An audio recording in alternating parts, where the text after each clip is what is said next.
भागवत का महात्मा कहता है जो देवी जी भागवत पढ़ रही हैं वो ये नहीं पढ़ती कभी भी, लेकिन ये पढ़ लें काऊ दिना। तो भागवत के महात्मा में लिखा है कि अयोग्य ब्राह्मण, स्त्री और वो व्यक्ति जो इस कर्म के लिए नियुक्त नहीं है, वो किसी भी रूप में भागवत का पोथी पाठ अर्थात व्यासपीठ पर नहीं बैठ सकता। स्त्री के लिए साफ मना कर दिया, अयोग्य ब्राह्मण के लिए, सिर्फ ब्राह्मण नहीं, अयोग्य ब्राह्मण, मतलब अगर ब्राह्मण है तो इस नहीं चलेगा। अगर मतलब कहने का तात्पर्य ब्राह्मण होने से काम नहीं चलेगा, वो अयोग्य लिखा है उसके आगे अगर, तो फिर वो ब्राह्मण होने पर भी नहीं कर सकता, नहीं बैठ सकता। स्त्रियों को पढ़ने का अधिकार है। वेद, ये पुराणों की बात जो हो रही है, उपनिषदों की बात हो रही है, पढ़ने का अधिकार है। और इसलिए अधिकार है क्योंकि वो पढ़ेंगी तब अपनी संतानों को पढ़ा पाएंगी, बता पाएंगी। घर में आप आराम से रामायण का पाठ करो, आप भागवत पढ़ो, घर में पढ़ने की बात। अगर आप मुझे व्यासपीठ के लिए कह रहे हैं तो मनाही है।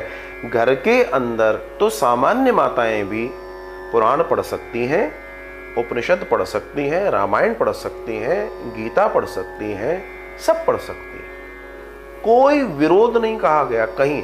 लेकिन व्यासपीठ के लिए मना कर दिया गया है। देखिए, वो व्यासपीठ है, वो वितिका पीठ नहीं है। आप कहेंगे वितिका पीठ मतलब? व्यास जी की श्रीमती जी का नाम है वितिका, और वितिका के पुत्र हुए सुखदेव, तो व्यासपीठ है। दूसरी भाषा में कहूं व्यासी पीठ नहीं है, व्यास। तो इस परंपरा का निर्वाह जब टूटता है तो समाज में पाप पैदा होता है। लेकिन समस्या यह है, आजकल पाप पुण्य की परवाह कर कौन रहा है? आजकल 99% लोग कथा इसलिए थोड़ी करा रहे हैं कि उनको पुण्य मिलेगा, वो तो ये इसलिए करा रहे हैं कि जितना बड़ा पंडाल, जितनी बड़ी देवी जी, उतना बड़ा हमारी महिमा। वो तो अपने कॉन्टेक्स्ट और बिजनेस को बढ़ाने के लिए कर रहा है ये सब। उसका धर्म से क्या लेना देना? अगर धर्म से लेना देना होता तो वो धार्मिकता और आध्यात्मिकता दोनों चीजों को जोड़ता और फिर करता, लेकिन ऐसा नहीं है। अब बहुत सारे लोगों को मेरी बात पर सुनने वाले लोग भी, ऐसे भी बहुत सारे लोग हो सकते हैं जो मेरी बात को अपोज करेंगे। वो इसलिए करेंगे, अरे ये कोई बात थोड़ी होती है, और ऐसा और वैसा, आजकल तो सब एक हैं, ये सब। अरे भैया, मैं नहीं कह रहा, शास्त्र कह रहा है। या तो तुम ये बोल दो कि तुम सनातनी नहीं हो, तुम हिंदू नहीं हो, तुम शास्त्रों को नहीं मानते, कोई समस्या की बात नहीं है। मेरी सुन क्यों रहे हो? शास्त्र में लिखा है, जाके पढ़ लो ना। मैं तो हर बार कहता हूं कि मेरी जो मैं कहता हूं उसको क्रॉस टैली किया करो, सिर्फ मेरे कहने पे नहीं मान लिया करो, वो ठीक बात नहीं होती। पढ़े लिखे समाज में तर्क होना चाहिए। हाँ, वितर्क नहीं होना चाहिए, कुतर्क नहीं होना चाहिए, लेकिन तर्क होना चाहिए।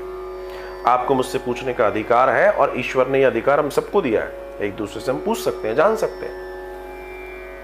लेकिन व्यासपीठ पर उस समय, आज से 5000 साल पहले, ऐसी कोई बात ही नहीं थी। लेकिन उनको मालूम था कि आगे क्या गड़बड़ होने वाली, उन्होंने लिख दिया, वो लिख गए। उन्होंने ये तो कहा पुराण स्त्रियां पढ़े, उपनिषद स्त्रियां पढ़े, लेकिन व्यासपीठ के लिए मनाई है। मामला चल रहा है क्योंकि वो अनुष्ठान है। उसमें जनेऊ वाला व्यक्ति बैठेगा जिसने जनेऊ धारण किया है महाराज। जो शिखा सूत्र वाला है वो बैठेगा। अब मैं कैसे कह दूं? लेकिन आजकल तो लोग, अब जिनके यहाँ पितरों की कथाएं हो रही हैं, भागवत हो रही है ज्यादातर। अब अभी देखिए आप, पितरों से संबंधित कई कथाएं हो रही हैं इस समय, और कई जगह देवी जी विराजमान होंगी, और यजमान बड़ा मोटा हो जा रहा होगा, देखा मैंने देवी जी को बुला लिया। अब जब इसके देवता इस पे उल्टे चढ़ेंगे तब पता पड़ेगा कि देवी जी को बुला के क्या हुआ। मतलब कड़वा लगता है, लेकिन बात सही है भैया। तुम जब अर्थ का अनर्थ करोगे तो क्या करेंगे? कि मैं इसलिए बात कह रहा हूं क्योंकि मैं देख रहा हूं क्या मूर्खता चल रही है समाज के अंदर। ये ठीक नहीं है। हमें चाहिए कि हम, देखो, हम जब बीमार पड़ते हैं ना, तो अगर हम सक्षम हैं या नहीं भी हैं, समझदार हैं, पढ़े लिखे हैं, तो हम एक अच्छे डॉक्टर की तलाश करते हैं। हम ये देखते हैं कि डिग्रीधारी बढ़िया डॉक्टर मिले, कोई झोला छाप ना मिले। क्यों?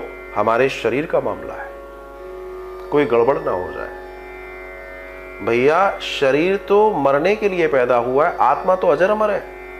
इसके साथ कोई गलत चीज जोड़ दोगे तो उसका कितना सत्यानाश होगा, विचार कीजिए।